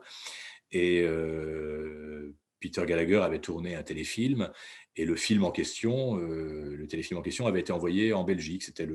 Peter Gallagher était le seul comédien connu de la distribution. Et donc, ils ont envoyé le film en Belgique. Le film s'est doublé en Belgique avec un comédien belge qui a fait Peter Gallagher. Et le client a dit ah bah non, Peter Gallagher, pour moi, c'est la voix de Guillaume Orsat. On refait le rôle avec Guillaume Orsat. Et donc, je me suis retrouvé à doubler le rôle de Peter Gallagher dans le film avec tous les autres rôles qui avaient été faits en Belgique. Voilà. Et ça arrive assez régulièrement, ça. hmm. Ouais. Mais Et bon, je vais pas. Là, pour le coup, enfin, la Belgique, on en parlait beaucoup à une époque, on en parle beaucoup moins maintenant parce que nos camarades belges font souvent du très bon travail.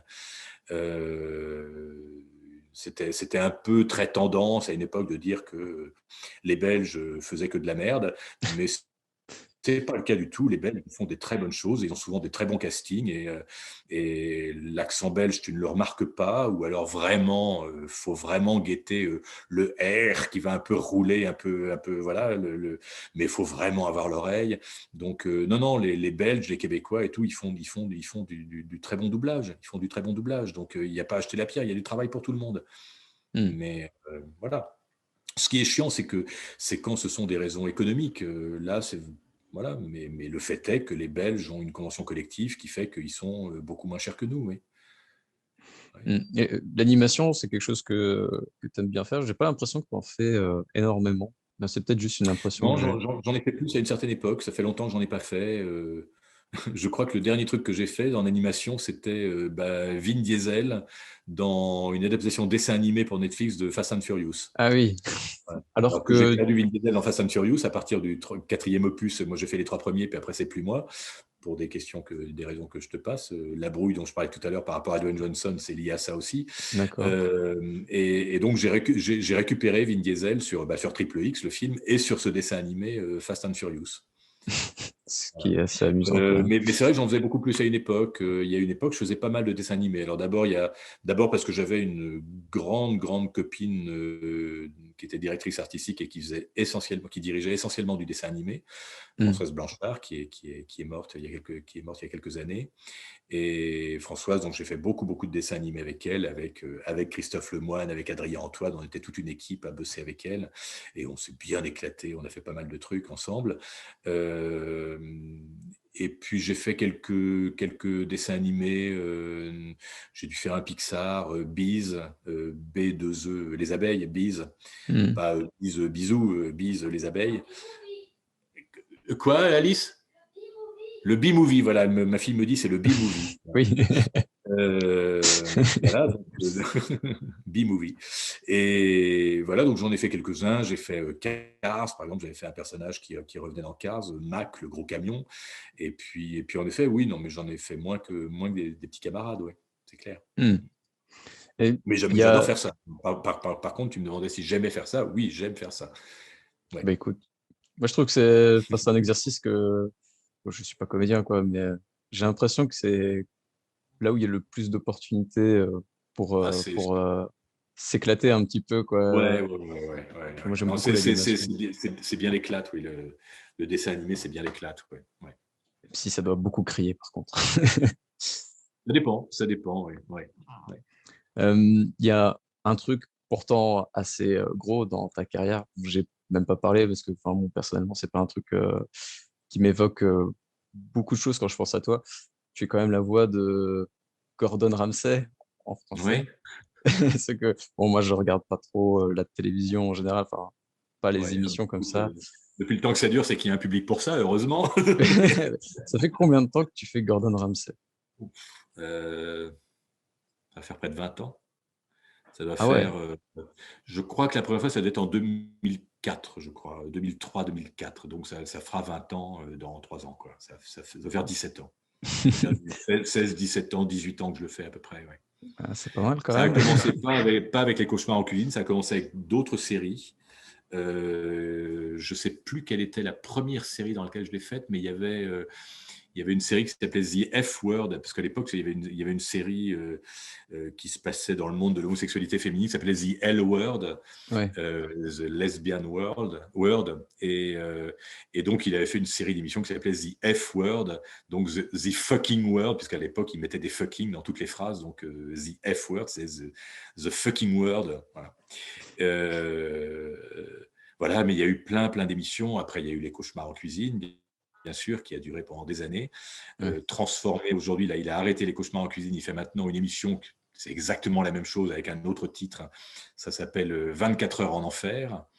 Euh, euh, il y a eu Les Cauchemars à l'hôtel, où il essayait de remettre sur pied des hôtels entiers en 24 heures, donc il remontait des hôtels, voilà, on le voyait toujours à poil à un moment prendre sa douche dans une chambre de l'hôtel toute pourrie avec des cafards qui remontaient par la bande de douche. Enfin, voilà, le mec est marrant parce qu'il se met en scène lui-même, il est ultra télégénique, il a une énergie qui passe merveilleusement bien, il a un charisme débordant. Voilà, moi, je suis pas forcément très client de ce genre d'émission, puis c'est ultra pipoté dans une journée, quand j'en enregistre 4 à la suite, tu vois que vraiment chaque étape de chaque remontage de restaurant, chaque étape est chronométrée, quoi. C'est Mm. à tel time code, ça chiale, à tel time code, il leur dit de se booster, à tel time code, il les engueule, à tel time code, il découvre les frigos tout pourris, à tel time code, il refait les peintures, à tel time code, il refait le mobilier, à tel time code, il dit allez, on va y arriver, à tel time code, ça repart en sucette, à tel time code, hop, on y arrive. Enfin, voilà, c'est ultra pipoté, c'est ultra monté, mais il y a des gens qui adorent ça, et alors, moi, je respecte totalement, quoi.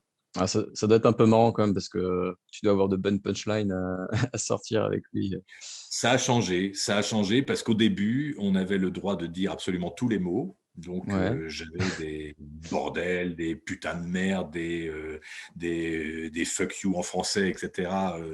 Voilà, en veux-tu, en voilà.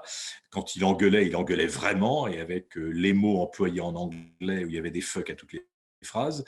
Et puis là, maintenant, ben, on n'a plus le droit. Donc, les auteurs me remplacent ça par des bons sens, des minces, des saperlipopettes, voilà. Donc, j'essaie de faire passer le même côté sanguin du personnage, j'essaie de le faire passer avec des mots un peu plus soft. Voilà. Mm. Et Les temps pour, sont, les temps sont durs pour, pour le parler net. Euh, comment ça se passe l'enregistrement d'un truc pareil? Parce que je sais qu'il y a pas, du coup, c'est la voix française qui est au-dessus de la voix anglaise, un petit peu décalée. Est-ce que du coup, Oui, tu te décales tout seul ou est-ce que tu oui, t'enregistres oui, et ils le oui. font eux-mêmes? Oui, non, non, d'abord j'étais sur papier, maintenant c'est sur tablette, et j'ai le texte avec les timecodes de début de réplique et de fin de réplique, et je me cale entre les deux timecodes. Il y a différentes écoles dans la voice-over. Ah, Ça, t'es c'est ma sûr. femme qui va éternuer. Si t'as le Covid, je suis bien, hein, enfin bon, tant pis. Il y a différentes écoles dans la voice-over. Quand on fait des choses comme ça, on fait vraiment des bains, c'est-à-dire que la voix française, même si on entend parfois des mots anglais, la voix française colle du début à la fin d'une réplique. Par exemple, quand on fait de la voice-over pour... j'ai fait je fais en règle générale pas mal de documentaires pour Arte, par exemple.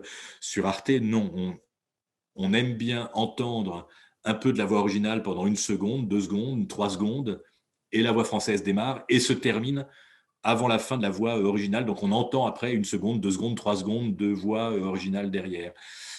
Ça, voilà. Et moi, je préfère la voice-over type Arte que type les chaînes du câble, un peu les trucs à sensation, tu vois, voilà.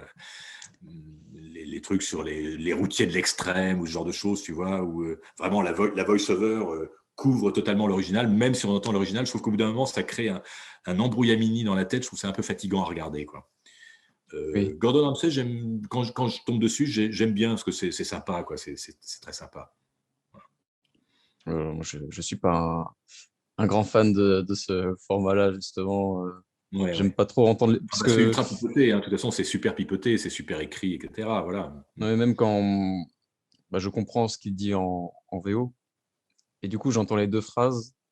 Et du coup, j'arrive Ouais, pas à comprendre parce que j'ai les deux phrases qui se mélangent. Donc, c'est vrai que je trouve ça assez ouais. perturbant quand on comprend un peu l'anglais, quoi. Ouais. Euh, Non, là où je le préfère, Gordon Ramsay, c'est quand il y avait eu une saison, par exemple, il avait fait une émission qui s'appelait Gordon Ramsay's Ultimate Cooking, où il était resté chez lui, à Londres, en famille, avec sa femme et ses enfants, et il cuisinait, il faisait ce qu'on appelle la cuisine du placard. C'est-à-dire, bon, alors, il avait des chouettes trucs, hein, dans son placard, mais il faisait il faisait un super plat de pâtes avec des pâtes, une boîte de conserve, un peu de mascarpone, voilà. Et il te donnait comme ça, par émission, il y avait 10 recettes de cuisine. Il y en avait toujours 2 ou 3, je ne sais plus, qui faisaient en direct durant l'émission, et puis d'autres qu'il donnait en vitesse rapide en se reportant, en demandant à l'auditeur de se reporter à son site. à son site internet. Et ça, c'était chouette parce que là, pour le coup, il était filmé en plan fixe chez lui à faire la cuisine, à raconter, à expliquer, avec ses filles qui intervenaient en cuisine pour couper des machins, pour lui poser des questions, etc. C'était plutôt très sympa à faire. Ou alors, il a fait aussi des émissions. Je pense qu'il y en aura d'autres, parce que j'ai fait 2 saisons et je pense qu'il y en aura d'autres. Ça tombe généralement l'été, donc je vais voir l'été prochain s'il y en a, qui s'appelle où il va en fait cuisiner avec des grands chefs, où il va se mettre au service de grands chefs dans différentes régions reculées du monde pour apprendre les cuisines, le mode de cuisiner local, si tu veux. Et ça, c'est assez intéressant, où il va se mettre au service de grands chefs indiens ou au fin fond de l'Afrique noire ou au fin fond sur les hauts plateaux péruviens, etc. Il va se mettre au service. Et là, pour le coup, il n'est plus le Gordon Ramsay conquérant, cheffaillon, possiblement insultant, etc. Il a le même bagou, le même truc, mais en même temps en ayant du respect et de l'humilité par rapport à là où il est, quoi. Et Et puis il y ça, je a un trouve ça côté vachement bien. culturel quelque part, Ouais, c'est découverte. ça. Ou alors, par exemple, j'avais fait 2 ou 3 émissions style en format Greenpeace, il allait s'élever contre des bateaux japonais qui faisaient de la pêche aux requins. Ouais. Oui, c'est ça, pêche aux requins pour éviter qu'on coupe les ailerons aux requins. Après, on les rejette à la mer, on leur a coupé les ailerons. Parce que c'est l'aileron qu'on cuisine dans les potages aux ailerons de requin en Chine, etc., dans les pays asiatiques, on cuisine l'aileron, mais en fait c'est épouvantable, on coupe l'aileron requin, on les rejette à l'eau, ce qui fait qu'ils n'ont plus aucun gouvernail et ils perdent leur sang et ils meurent comme ça de manière absolument épouvantable. Et il était allé s'élever contre...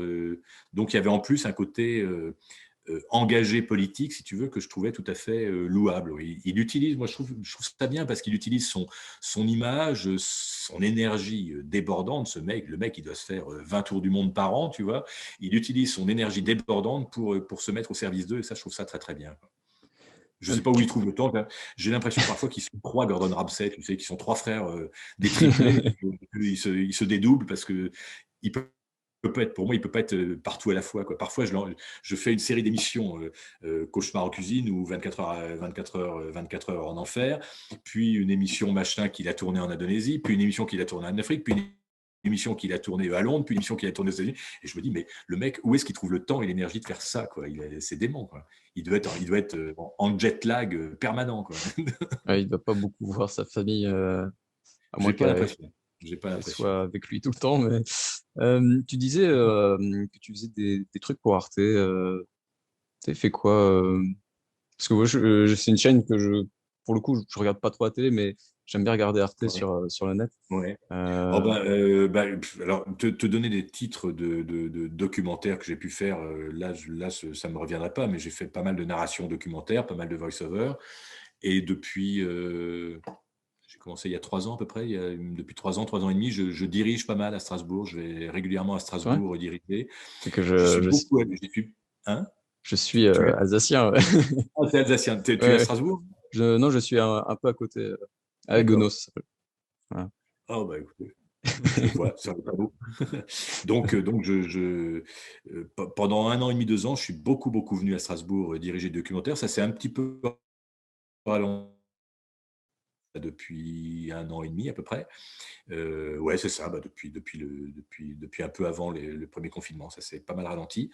Là, j'y suis encore allé il y a 3 semaines, diriger un documentaire sur Lotte Lenya, qui était la muse, l'interprète et la créatrice des rôles de Kurt Weill dans les opéras, dans les pièces de Brecht. Et voilà, c'est le dernier doc que j'ai dirigé il y a un mois et demi à peu près. D'accord. J'aime beaucoup faire ça. J'aime beaucoup. Voilà, donc je suis à la fois DA et comédien à Strasbourg. Quand j'y vais en DA, parfois il me trouve un petit bout de comédien sur un autre doc pour amortir le voyage. Voilà, donc j'aime beaucoup faire ça. C'est un autre travail, mais comme en effet, moi je suis assez client d'Arte, Hmm.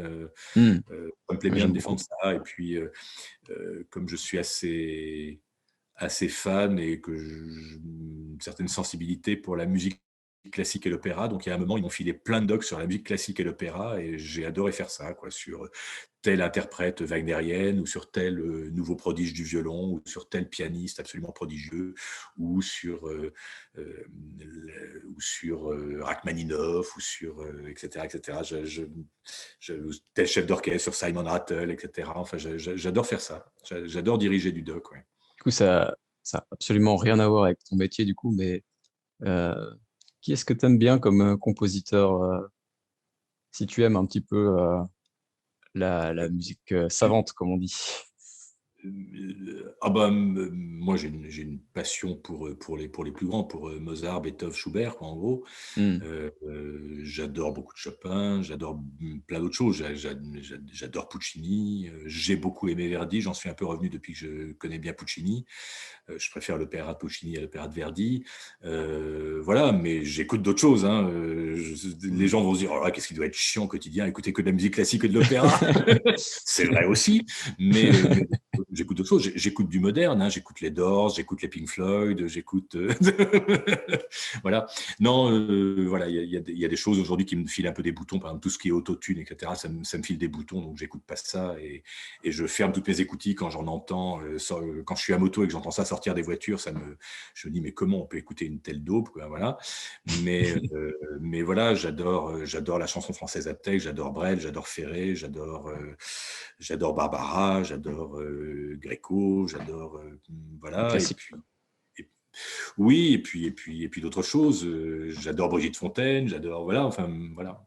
J'écoute plein de trucs, mais ouais, je suis plus classique, opéra, chanson française à texte, mais pas emmerdante, quoi. Voilà. Hmm. Bon, écoute, du moment que tu as cité Pink Floyd, je pense que ton honneur est sauf. Ouais, ouais, ouais. Moi, j'aime beaucoup la musique classique aussi, hein.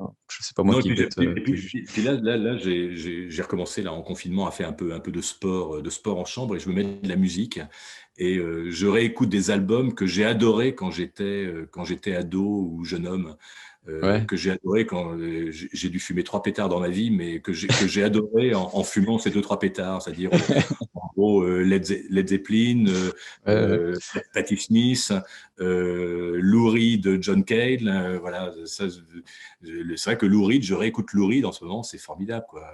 Berlin, là j'écoutais, qu'est-ce que j'écoutais récemment, l'album avec John Cale, là, qui est absolument sublime, lettre à je sais plus qui, enfin voilà, je sais plus, le titre me revient plus, j'ai une mémoire qui fait défaut, mais oui, j'ai des goûts assez classiques et un peu vintage, ouais. Ouais. ouais.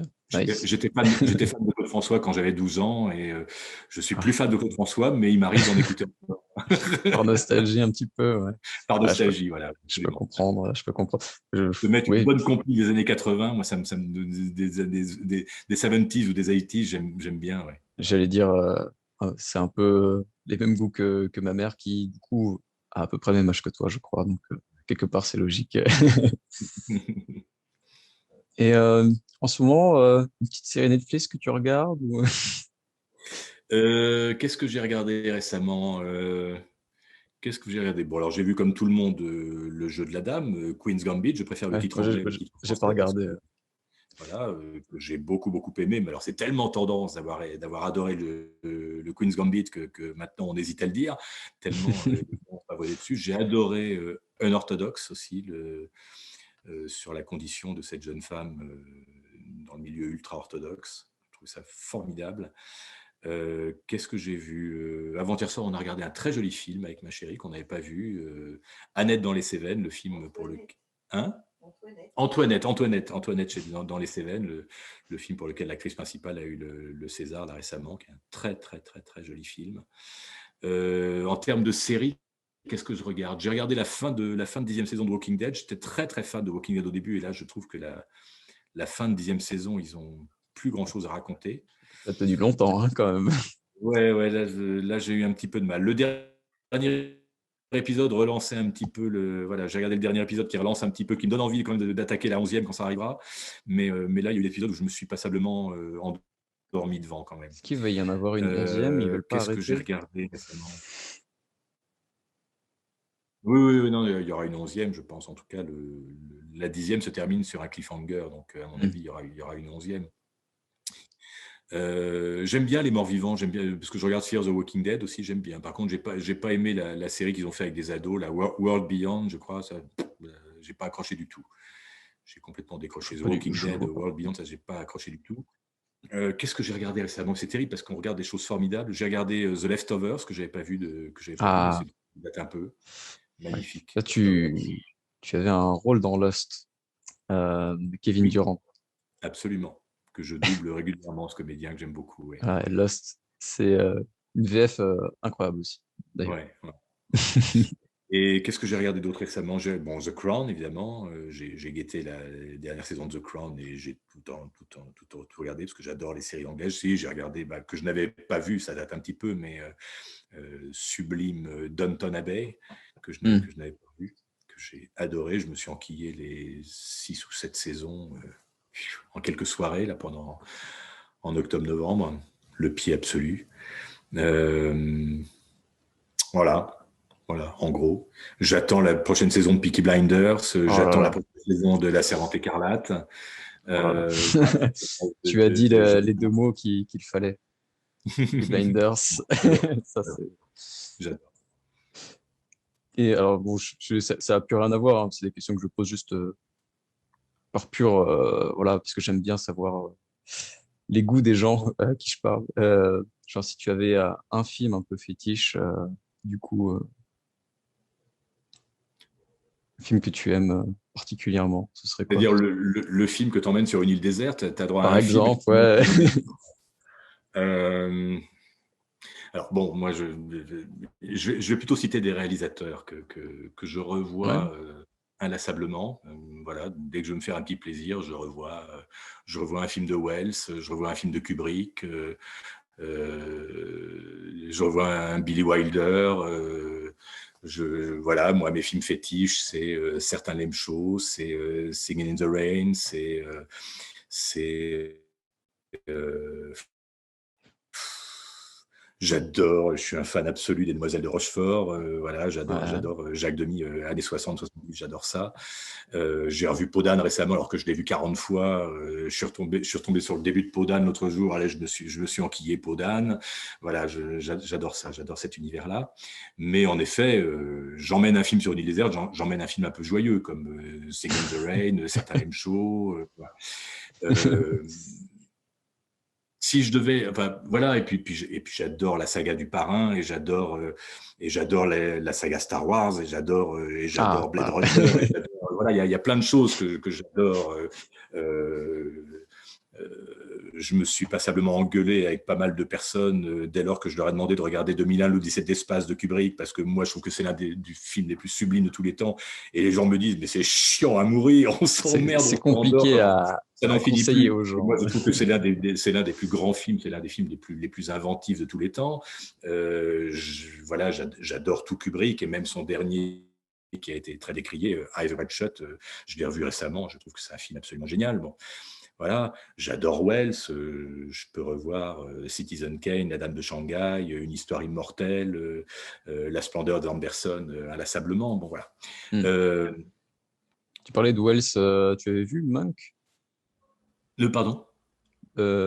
Mank de Oui, oui, oui, je l'ai David regardé, bien Fincher, hein. sûr. Oui, oui, Ça, absolument, c'était bien. absolument, super, super. Et d'ailleurs, je crois que Gary Oldman est nommé aux Oscars pour le rôle, je crois, Ouais, du. ouais, ouais, il y a quelques nominations pour le film. Ouais, ouais, ouais, C'est un peu mon favori super. pour cette année. Super, super. Puis, de toute façon, dès qu'il y a Gary Oldman quelque part, c'est du lourd, de toute façon, hein, c'est énorme. Euh, voilà, il y a un film qui m'a. Alors, c'est pas forcément le plus grand film que j'ai vu, etc., mais je crois que c'est le film qui m'a le plus marqué, parce que c'est un souvenir d'ado. Je l'ai vu à sa sortie en 79, je crois. 77, 78, 78, je crois. Ouais. C'est Voyage au bout de l'enfer, de Ah, Michael Cimino. Et ce film, j'en ai les poils qui se hérissent rien que d'y penser, parce que quand j'étais allé voir ce film, j'avais donc en 79, j'avais 16 ans. Et j'étais allé, je me souviens, on habitait vers la Porte Maillot avec mes parents et ma sœur, et on était allé voir le film avec ma sœur sur les Champs-Élysées. On était sorti de la salle avec ma grande sœur. On n'avait pas pu prononcer un mot. Et on a marché jusqu'à chez nous, et on a marché un peu sans but, comme ça, jusqu'à chez nous, sans prononcer un mot, tellement le film nous avait bouche bée, quoi. Nous avait. c'est vrai Il y avait que rien à dire. Il y avait rien à dire. C'était la première fois qu'il y avait des telles tripes déversées sur une image, pour moi. Voilà. Et ce film, je le cite parce que voilà, Cimino n'a pas forcément fait une immense carrière. Oui, après il a fait Les Portes du Paradis, qui est un très très grand film, mais il a fait aussi Le Sicilien avec Christophe Lambert, qui est pas un grand film. Bon voilà, c'est un mec bizarre, Cimino, quoi, dans l'univers du cinéma. C'est un mec qui aurait pu être Coppola, qui aurait pu être George Lucas, qui aurait pu être un immense réalisateur, mais qui est resté cantonné comme ça à deux films fétiches qui sont Les Portes du Paradis et Voyage au bout de l'enfer. Et pour moi, Voyage au bout de l'enfer est l'un des plus beaux films de ma vie. Voilà. Et puis De Niro, et puis Meryl Streep, et puis c'est le dernier film de John Cazale, qui était l'acteur fétiche qui a tourné que très peu de films, qui est mort peu de temps après la fin du tournage de Voyage au bout de l'enfer. Et puis la scène quand il tombe de l'hélicoptère, et puis la scène de roulette, les scènes de roulette russe avec Christopher Walken. Et puis voilà, ce film est absolument prodigieux. Je l'ai en DVD en bas et je me le refais régulièrement. C'est 3 heures d'immense cinéma. Si vous n'avez pas vu ce film, regardez Voyage au bout de l'enfer. Il faut avoir le cœur bien accroché. Rien que le fait d'en parler, voilà. C'est d'une violence, mais c'est une violence d'un réalisme ahurissant. C'est pas une chose où l'humour détourne la violence comme dans certaines choses. La violence, elle est ce que devait être cette guerre au Vietnam. C'est époustouflant. La guerre du Vietnam tient qu'une toute petite place dans le film. Le film est admirablement construit. C'est 3 fois 1 heure. C'est 3 fois 1 heure parfaite. Ça devait être au départ, je crois que c'était un film qui était censé être diffusé en épisodes de 3 fois 1 heure à la télévision américaine, et donc les 3 fois 1 heure sont parfaitement lisibles. Il y a la première partie dans leur petite ville de Pennsylvanie, c'est la scène du mariage dans cette communauté. Deuxième partie, le Vietnam. Troisième partie, le retour aux États-Unis et le redépart au Vietnam. Bon, je vous dis rien pour ceux qui n'ont pas vu le film, mais c'est 3 parties absolument parfaites d'équilibre.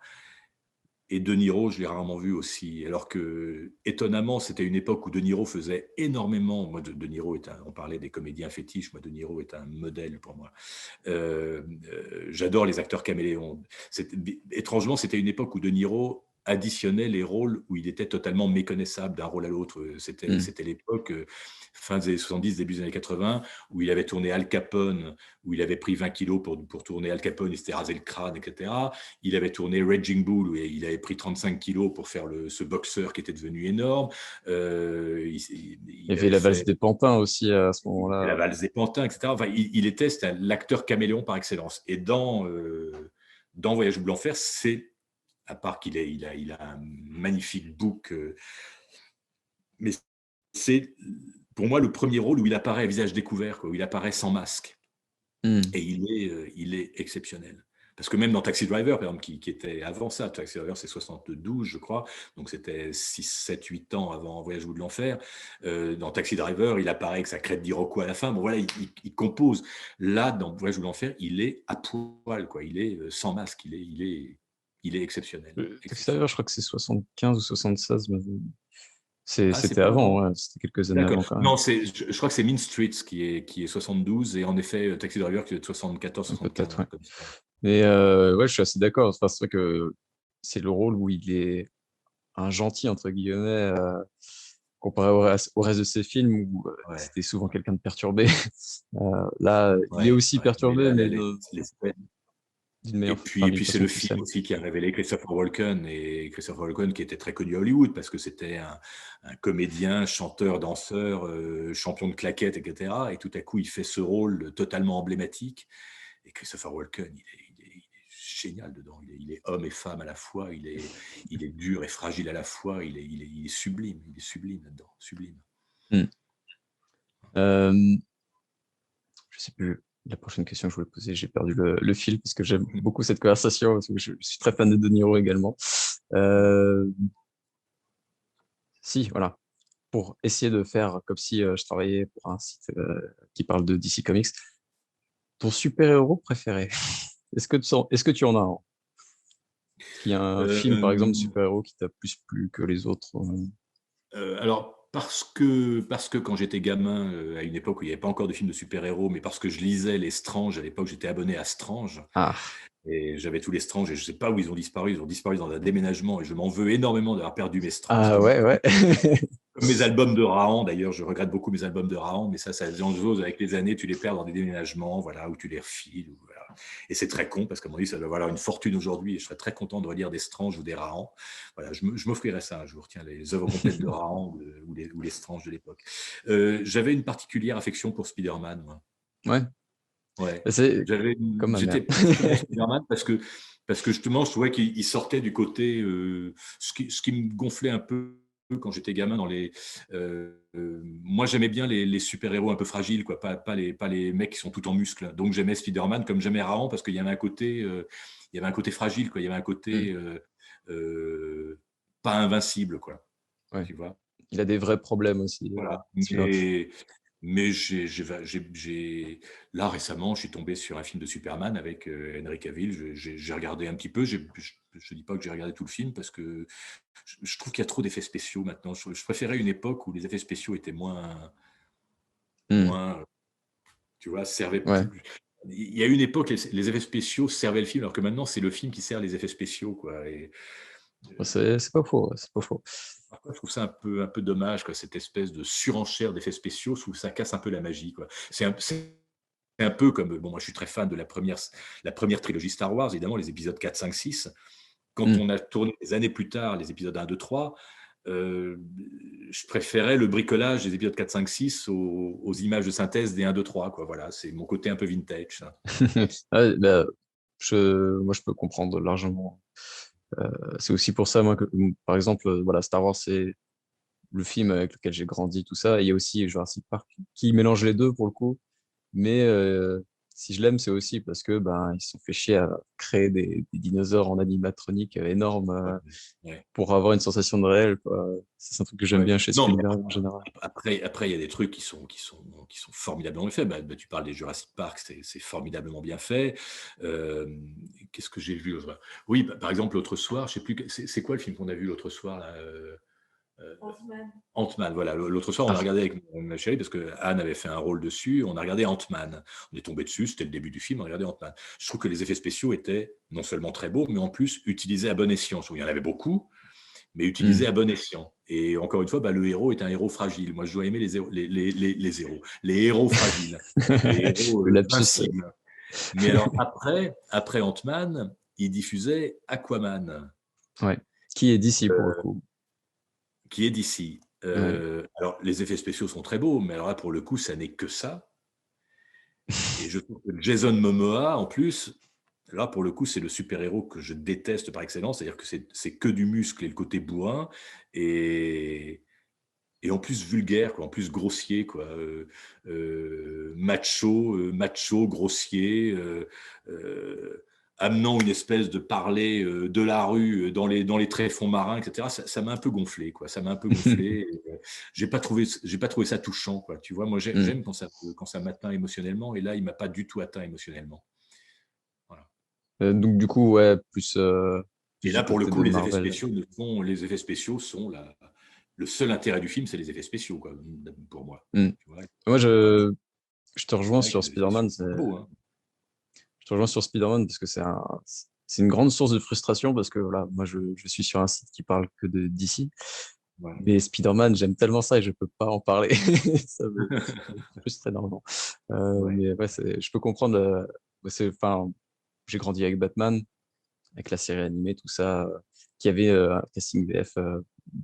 A priori, tu n'es pas dessus, mais c'est ce qui m'a fait aimer tout ce que j'aime aujourd'hui, les Ouais. super-héros, tout ça. C'est avec Richard Darbois Ouais. Ouais. en Batman, quoi, exceptionnel.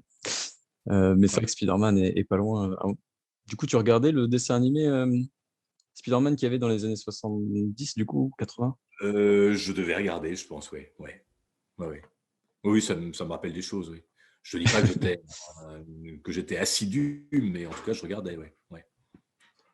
Bon, je vais conclure cet entretien qui est très intéressant, mais commence à faire un peu plus sombre chez toi comme chez moi. Ouais. Finalement, ça a duré. Il fait plus vite nuit dans l'Est, hein, à quelques minutes près, mais Euh, Juste, c'est vrai que je parlais de Jurassic Park juste avant. Euh, Pourquoi tu n'as jamais fait Sam Neill alors que je trouve que tu lui ressembles un petit peu. Donc Ah, c'est écoute, ce serait c'est bien. volontiers parce que c'est un acteur que j'aime beaucoup. Ce serait volontiers si on me le proposait, mais on me l'a jamais proposé. Je pense d'abord qu'il doit être un peu plus âgé que moi, donc peut-être qu'il y a une question d'âge, et puis surtout, je pense qu'il doit avoir un petit peu une voix attitrée. Ça me dit, il faudrait que je regarde, mais Oui, probablement. il a un peu une voix habituelle, hein. Hein. Probablement. J'ai pas trop fait Ouais. attention à qui le doublait. Je Je sais reconnais pas. sa voix dans Je Jurassic sais Park, mais pas. je sais pas le nom Son nom, c'est pas de Bernard l'acteur. Lano. Je suis pas sûr. Je suis pas sûr. J'ai peur de dire des bêtises, mais en tout cas, ce serait bien volontiers. Ouais, c'est Ce dommage. serait bien Enfin, moi, je volontiers. trouve que C'est marrant qu'on parle parce que j'ai un copain qui habite à côté de chez moi à Montreuil, un copain comédien et qui fait un peu de doublage et qui a tourné un truc en Afrique du Sud où il a tourné avec Sam Neill, justement. Il a fait plein de selfies avec lui, justement. Et ils avaient tourné en Afrique du Sud à un moment où il y avait la Coupe du Monde de rugby. Et donc, il y avait la France opposée à la Nouvelle-Zélande. Et donc, ils regardaient le match ensemble. Et comme Sam Neill est néo-zélandais, et ben, hmm. l'ambiance du match était assez chaude entre lui qui était français et Sam Neill qui était néo-zélandais. Il paraît qu'il y a une super ambiance quoi, dans leur chambre d'hôtel. Où on regarde ça, il y a une super ambiance. Quoi. Voilà. Aïe, aïe, Mais aïe, c'est aïe. un acteur que j'aime beaucoup. La leçon de piano, il est sublime. Hein. La leçon de piano, c'est magnifique. C'est un acteur que j'aime beaucoup aussi, qu'on voit pas assez souvent. Il y avait un Ouais. film que j'avais vu de lui récemment, qui est un film néo-zélandais d'ailleurs, puisque c'est Taika Waititi qui le fait Ouais. à la poursuite de Ricky Baker. Ouais. Le Voilà, titre me dit écoute, quelque chose. Ouais. si jamais tu ne l'as pas vu et que tu le trouves quelque part, je te le conseille. C'était très sympa comme film. D'accord. Euh, bon bah voilà, écoute, je vais te remercier d'avoir Mais Sam passé. Neill, c'est quand on veut. Voilà, je lance un appel. Moi, je vais lancer un hashtag aussi sur Twitter, Mais ça suffit. je veux pas piquer du boulot au comédien qui le fait régulièrement parce que je vais pas faire un copain. Donc... Donc ouais, ça fait quand même quasiment 3 heures là que qu'on discute. Donc Oui. effectivement, Oui. tu es volubile Oui. et, Oui. euh, Oui. et c'est tant mieux. J'ai pas vu le temps passer. Dis donc. J'ai beaucoup appris. C'est très intéressant. Je te remercie voilà, d'avoir accepté mon invitation Bah, écoute, avec plaisir. et bah, écoute, à la prochaine peut-être si un jour je te vois sur Strasbourg pendant que tu enregistres quelque D'accord. chose sur Écoute, Arte. si je viens sur Strasbourg avec un peu de temps, je te fais un petit coucou, ça marche. Ça marche. Enfin, si on peut sortir, hein, Ouais. n'est-ce pas? Oui, Euh, absolument. et ben écoute, tu passeras le bonjour à toute ta famille de J'y manque pas. comédiens et bonne soirée à toi. Bonne soirée à toi. Salut Alexandre. Salut.